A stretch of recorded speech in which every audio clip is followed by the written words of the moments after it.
Hey everybody, this is Gokai Spartan. I'm just giving you guys an update. Be sure to like, comment, and subscribe. I'm trying to reach a goal of 2,000 subscribers by Halloween. Currently, I'm working on my Power Rangers Altered in my Shattered Grid project. I have just released the latest episode of Shattered Grid Redux. It's episode 3. It is called Big Blue Rescue.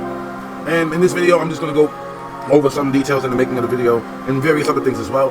I do make other content besides my AI videos. I do like make discussion videos. Like I have an unhinged review of Game of Thrones where I just give you my honest, unfiltered opinion on the Game of Thrones franchise. I'm about to do the same thing for Power Rangers. I'm about to review all of the seasons of Power Rangers and some of the Sentai seasons and Kamen Rider seasons that I like in a more organic, refreshed manner. Also have top 10 lists coming up. Like I have another top 10 seasons of Power Rangers. I don't think I've ever covered my full top 10 like in a detail, but yeah, I'm gonna do that as well. But as for my as for this video, the last episode left off with Tommy and Billy. They was entering the Coinless universe, this utopia in which Lord Draken rules everything, and it's just a terrible place to be. Now, I had to do two things. The episode was basically split into what was going on in the Coinless universe and what was going on with the Black Dragon and the rest of the Rangers. Now, the Black Dragon fight, like I said, I handled both of them separately, and then when I made the video, I'll put it all together. But when I made the Black Dragon fight, the one thing that Power Rangers that we never got in Mighty Morphin Power Rangers was a battleizer for any of the Power Rangers, and that's because the concept didn't exist around the time. The concept of a battleizer came out in space when Andros got that battleizer, and he was over here brolic like Broly and stuff. Like when he got that battleizer, that created the trend. All of a sudden, Leo got a battleizer, Carter got one. Hell, the Lightspeed Rescue, 3 of them. Carter, Joe, and the blue one they all got on battleizers. We can. Time Force, Wes, Eric's battleizer had a glider on it and whatnot. It was tough. Freaking Cole Evans, he had one. Shane, she could go into flight mode. I love battleizer flight. Shane's battleizer is probably my favorite battleizer out of all of them. Then there's Connor's battleizer. Freaking Sky Tate and all of the SPD Rangers, they fuse with the dog, and the dog's the battleizer. So he fused with the dog. Mystic Force, they got the Dragonic one. Overdrive, they fused with the sentient sword. I forget his name because I don't watch Operation Overdrive like that. Solaris Knight, I believe his name. No, that's Mystic Force. Sentinel Knight, the Sentinel Knight, yeah. He fuses with the Sentinel Knight. RPM didn't get one, unfortunately. And Samurai, they got Shogun mode, which I don't like Shogun mode as a battleizer. I do like, because we didn't really get to see much of it. The way I utilize Shogun mode in my Flawless Military, it's just Madara Uchiha's morph form. Because the way I feel about the super suits for Samurai, they could have been utilized as actual Ranger suits. Like they didn't necessarily have to be power-ups. Like that's what I'm saying. Like if there was no Shinkenja footage and we just had the regular Samurai suits, the cockpit suits, that would have been fine. In fact, I would have preferred them to just give us the cockpit suits and shoot their own footage, and let's see what y'all can do with that. But let me not say that, because we probably would have just got another mess like Cosmic Fury. Cosmic Fury wasn't it was just okay, for context guys, Cosmic Fury was a mess for me because of characters like Lord Zed and Inkworth. They turned Lord Zed into Vince McMahon, and they turned Ikagen, a villain capable of one-shotting 10 Rangers simultaneously, into a cowardly butler. But aside from that, on the Rangers tip, it was alright. But I just wish we would have had a final battle with Lord Zed. I wish Ikagen would have been more of a menace. I wish Madoko would have still been around. I wish Bajillionaire and Squillia didn't even freaking exist. There was no need for us to even have them there. But now that they're there, I have some type of appreciation for Bajillionaire now, because I don't know. What I'm trying to say is I just wish Cosmic Fury would have been broke. Honestly, we could have just kept Void Queen. There was no reason for us to get rid of Void Queen. We had a perfectly good thing with Void Queen. Yeah, I know that was Amelia's mother, but just say that the darkness in her just came in. Y'all do this shit all the time. It happens all the time in Kingdom Hearts and everything. Like Astronomer had to fight herself Lost Galaxy. She had to, but yeah, let me finish going on about the episode. So in this episode, Billy's captured, but his power coin fell. So they don't have access to it. So Naragi's looking for it, and Naragi's an incredibly disrespectful person. So I have to show how disrespectful he is in short doses because I have an episode to run. So, he beats up Billy, and Billy gets rescued by Trini, Aisha, Zack, and Adam, because they're all Ninjetti. That's the one set of powers that they didn't get rid of because it's more classified as ninjas than Power Rangers. So, Ninjor, for context, Ninjor got destroyed just like all the other Power Rangers in the Coinless universe. I just didn't, explain that. I'm more than likely we'll do a whole flashback scene of things that happen in the Coinless universe and leads up into what's going on now. But yeah, Ninjor, the reason why Trini and them got these sets of Ninjetti powers was not from Ninjor, it was from Dilcia, from the Power Rangers movie. Because she gave Adam, where Adam was just like, I'm a frog. And then she kissed him and said, yeah, but it'll make you a handsome prince. But yeah, so basically, she's the one who gave them the powers. Because she's not a power. Amazon is on a weird alien planet. She would go under the radar when it comes to when Draken's going on his Ranger purge. She would go under the radar for a lot of things. For Draken, for Ikagen, Andros, Evil TJ. Oh yes, now we get to a part that I really wanted to discuss. in this universe, there's more than just Draken. Draken took over Earth. He's the reason why Earth is a terrible place, but space is a big place. And Earth is also a big place. Draken, he's in charge of Earth, yes, but who's to say there's other forces there? Dr. K exists. And I thought it would be an interesting take on Dr. K to have her be infected with the Vinjex virus instead of the Vinjex virus going on and infecting its own robot. It infected Dr. K. And let's say in this universe, because of, like I said, I gotta flesh all of this stuff out, which I'm going to, but more or less there's going to probably be some type of sickness going around, and Dr. K needed the mechanical enhancements, and the Vinjex virus, which in the universe would have destroyed everything, but since everything's already destroyed, it just kind of infected her and made her like a servant of evil in a certain way. So she has a whole mechanical army, and she's basically a walking machine empire. TJ, I figured if we're gonna make Andros into astronomer, TJ should be Divatox. Why not? Since we're doing it, because the thing I like about Draken is he's an alternate evil version of Tommy. Why does it have to just be Tommy though? There could be alternate other evil versions of other characters out there.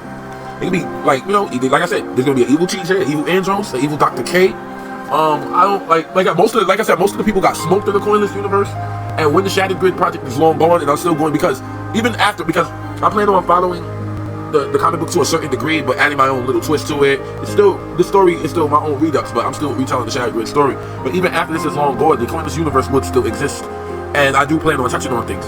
Now, the 10 tyrants go like this. It's Lord Draken, Andros, TJ, Dr. K, Dane from the comic book. He's basically like a red Doggy Kruger. Like if you read the comic books, you know who that character is. Right, Ring Hunter Garuda from #1 Sentai D's Ultra. The reason why I did that is because I do plan on making my own adaptation of D's Ultra, and I want to put them in the Coinless universe specifically because in that universe, from episode 1, all the Megazords are already destroyed and everything. So I feel like that power comes from Calamity, and it needs to be in a universe that has like heavy Calamity. So I feel like the Coinless universe would be good. And now that the powers either don't exist or like it's just a multiverse thing, I could probably have them hunt down the powers on something, kind of like how the Gokaigers were hunting down the powers, but for this team But that's just there. But the other members include Ivan Ooze. I wanted to put Ivan Ooze in it. I remember I have Ivan Ooze in one of my episodes from Flow's Military. It's the first episode of Star Force. He's amongst the Evil Council of Doom, along with Thrax, Divatox, Eldritch, Golden Lord, Scorpion, Devastation, Brynex, and who else was in that scene? Aquarius, Master Xehanort, and Leo. All of those characters were all in that scene.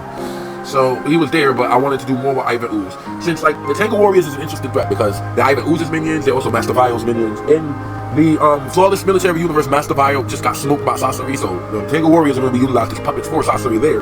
But in this universe, Sasori, well, whether the Naruto characters exist remains to be seen, but they have no bearings on what's going on here. So Ivan Ooze has his entire kit he had from the movie. Who else? There was Ikage and Madoka. You know I had to put my squid through there. I don't do nothing without Ikage and Madoka. Those are my two favorite characters. Those are my favorite villains in all Power Rangers history. And it's all because of my own effort. And the effort of the Sentai, because Power Rangers ain't had nothing to do with that. Inkworth, you fool! Oh my goodness. However, I did bring Inkworth back in the latest episode of Power Rangers Stars Universe because I've grown to like into the character a little bit, but I feel like Inkworth and Ikage need to exist separately. The menace that he was in Q Ranger, I refuse to let be ignored. And the coward that he is in Cosmic Fury is still worthy of existing as well. So I just have them as two different beings. They're brothers. But I had to put the Squid Duo up in there. The demons, Queen Bee and Shiro. The reason why is because realistically speaking, I don't think Lightspeed Rescue would have formed if squadrons like if the Mighty Morphin Rangers was wiped out early, and Space Patrol Delta was wiped out as well, and Space didn't exist. Without these foundations, I don't think Lightspeed Rescue gets made. So the demons just run rampant.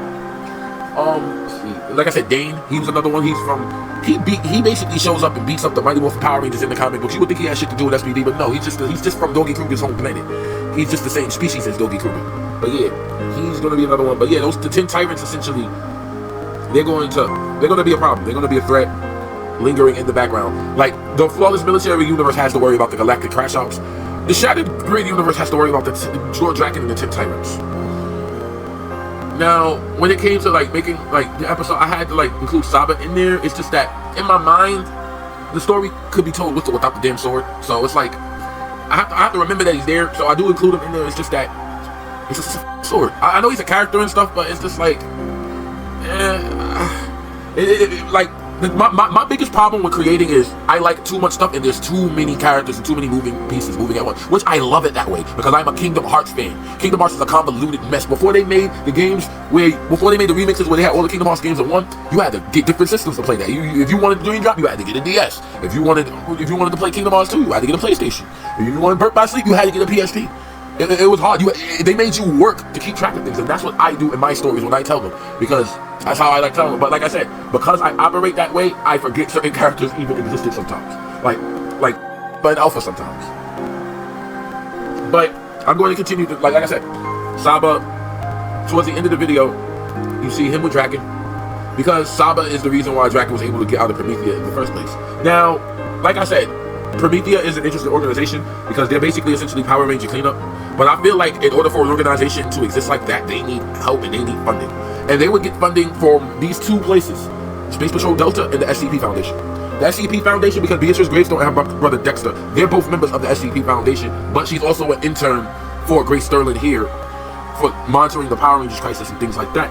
Whereas Space Patrol Delta, they existed for years. Like, even though we didn't get to see them in Mighty Morphin because they didn't exist around the time, like, you know, like they didn't draw them, the characters didn't exist, but in the lore and context of the story, Space Patrol Delta is, Doggy and Cat Minx are old, so you can have them in any era. So, and the thing is, I love Power Rangers SPD. I don't know if you noticed, but I love SPD just as much as I love Power Rangers in space, because I love in space SPD. But yeah, and this is 2025. This year, the year that we're in, is a year in which SPD takes place, which is why a lot of my content contains a lot of things with SPD. You see Sky Tate, Bridge Carson, like you might see Jack and Z in the background in the Shattered Grid episode or two. Because SPD, as far as I'm concerned, SPD is one of the most important Power Ranger organizations there is, because they arrest, in my opinion, the top 5 most important Power Ranger organizations that exist. If I was to take Flawless Military out of the equation, because I know I'll be adding, making up my own shit, but if I was to just condition to Power Rangers, the top 5 most important Power Ranger organizations to exist, Mighty Morphin Power Rangers, they're the ones who started it all. They're the one, they set the blueprint for everybody else. Space Patrol Delta, they're the ones who patrol it out. They make sure criminals get locked up. They focus on imprisoning. Like, yeah, the Power Rangers blow up their villains, but sometimes they just lock them up, and that's what Space Patrol Delta does. Time Force, they're incredibly important. They patrol the timeline. In my universe, Time Force is going through a hell right now because the timeline keep on freaking changing because events keep on shifting. So Jen Scott keeps on finding herself in different situations. She wakes up with different partners every day. Sometimes she dies and then wakes up and she's back to life because the timeline changed. I'm going to make a whole episode about Jen and the timeline and all of that. But yeah, Time Force is another organization that's incredibly important. Another organization I would like to say that's important, honestly, space. Space is incredibly important too. Honestly, I just like space. But I feel like Space and Rescue, Space and Lightspeed Rescue, those 5 organizations are the most important organizations in all the Power Rangers. And alright, so they break Billy out of jail, and Trini explains the 10 tyrants and what happened, how Draken came into power and why the world is the way it is. There was a scene in which the president is on his knees, like bowing and stuff like that before Lord Draken. Originally I put Donald Trump there, but South Park just had Donald Trump with his willy out, and I ain't fitting to get canceled, so I just put Clinton there instead because I just feel like it's a safer option. And to be fair, it would make more sense to have Bill Clinton there instead of Donald Trump because this took place in the 90s. Donald Trump wasn't president around that time. Even though I mixed timeline, like time and space mean nothing to me. I'm gonna be honest, like everything could be. That's why I love multiverse. So I could have made it that Trump was the president or whatever, or this could have took place a little later, but it would just make more sense, and just for less confusion, that Bill Clinton would be the one. Now, the scene where Draken, he has Tommy and Chains and he's before the people, there's a couple of Easter eggs in that scene. The first Easter egg, again, I had to put my boy Gihan from Squid Games there, bro. I had to put my boy Gihan, Mr. I'm gonna save the baby. I had to put him there, bro. He's not alone. If you look closely, Love and Joe from the show You, that Love show that's on Netflix, they're also in attendance with Gihan. The second batch, you see a man with a Gucci jacket and a green shirt. That's me. That's me. I put myself as one of the civilians watching Lord Draken in there. And the man with the red jacket, that's one of my best friends. His name's Johnny. Like he's one of my best friends. You know, I asked him, I called him in the morning. I'm like, hey, yo, I want to put you in the episode. And he was with it. So I just put him in the episode. And the other Easter eggs, I was going to put Jack and Z there, but when I put in the prompt, all of the civilians were smiling and stuff, and y'all supposed to be looking in terror, and I could have re-put in the prompt, but like I said, I don't make this all in one sitting. Like, I got real life and work, and I had an event to go to, so there's other things that I had to do. So by the time I came back, my focus was probably on a different scene. So when I went back to that scene, I just put different characters because my mind shifted to something else at that point. And I decided to throw Cersei, Littlefinger, and Tywin up in there because I like Game of Thrones, and I refuse to not have Game of Thrones every episode. You will see, I will shower you with Game of Thrones shit. I'm sorry. You're even gonna hear their voices. You're gonna see them in the background. They might just be character. I love Game of Thrones. I love Game of Thrones as much as I love Power Rangers, because as far as I'm concerned, they both had relatively the same fate. They both were amazing. They both shook the world by storm, and then they ended on a soft note. Kingdom Hearts, I feel the same way about that too, because a lot of people didn't like 3. I love 3 because of the data fights, but you know. But that's basically the Easter eggs there. And I decided to turn them all into Blue Rangers because, okay, in the last episode, they turned them all into Green Rangers. This is what happened in the comic books. In the comic books, they got turned all into Green Rangers because they didn't have access to their morphers. They have access to their powers. So in this universe, they don't have their morphers anymore. They're somewhere being linked to, they're linked to Draken's coin. Their power coins are linked to Draken's power source. The only power coin that Draken does not have is the Mighty Morphin Blue power coin. And even if they were to get a Ranger Sentry power coin, Draken is the one that has to allow them access to morph into that Ranger Sentry. So they can't. Without an original power coin, they can't use those MacGuffin power coins. So, and without Billy, they can't use the Triceratops because they need Billy. They need Billy, a live, living, breathing Billy to use that power coin. Because if he's not there, he just can't use it. The Morphin Grid sometimes allows people to just have access, but in this case, they would need Billy because if that was the case, the Morphin Grid would have done it already. So they just had a bunch of useless power coins. So he did that. So he was able to basically hack into the basically he split his access amongst the 6 Rangers. And in order to get rid of Draken, because Billy, in the comic books, he got close to Draken and he diffused his power coin with Draken's power coin, and then he couldn't morph no more. And I think, yeah, that's how it worked in the comic book. But in this universe, I figured, why not give the Morphers a self-destruct sequence? It's essentially a MacGuffin that holds universal energy. It should have a self-destruct. The Omnitrix has a self-destruct sequence. Why the f*** did the Morphers? So I feel like the Morphers should have a self-destruct sequence. We don't use them that much because if you use them, you might get rid of the power forever. But yeah, this is my universe. New episode or 2, power points back. But I figure, it should be an explosive. It should be an explosive because I need to bring them back to the universe anyway. In a big explosion, you can just rip a hole in time and boom, they're there. And now Draken is locked up by Grace Sterling and Beatrice Gravestone and Doggy Kruger. For context, she is going to be hosted in the SPD prison. And I know Grace Sterling has her own prison, but in this universe, she's teamed up with SPD. So, like, you know, she's using their prisons and stuff. But because like I said, I cross things over when I make my videos. And that includes different Power Ranger seasons. Because that's how the Power Ranger seasons story should always be told. The fact that they're separate stories in their own thing is great and all, but we miss valuable opportunities to connect lore together. And that's what I want to do on this channel. I want to connect some more lore together on this channel with it. So basically, towards the end of the episode, Saba essentially, he wants to kill Tommy. And like, now Zordon's going to give them access to more of their stuff. And the truth is, I'm going to be honest guys, the Power Rangers came out with a lot of toys over the years, man. A lot of toys and a lot of things that they weren't able to do in the show. They're going to be able to do all that shit on my channel.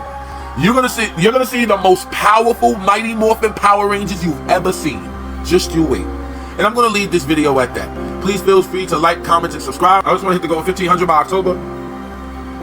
So just feel free to like, comment, and subscribe, and have a marvelous day.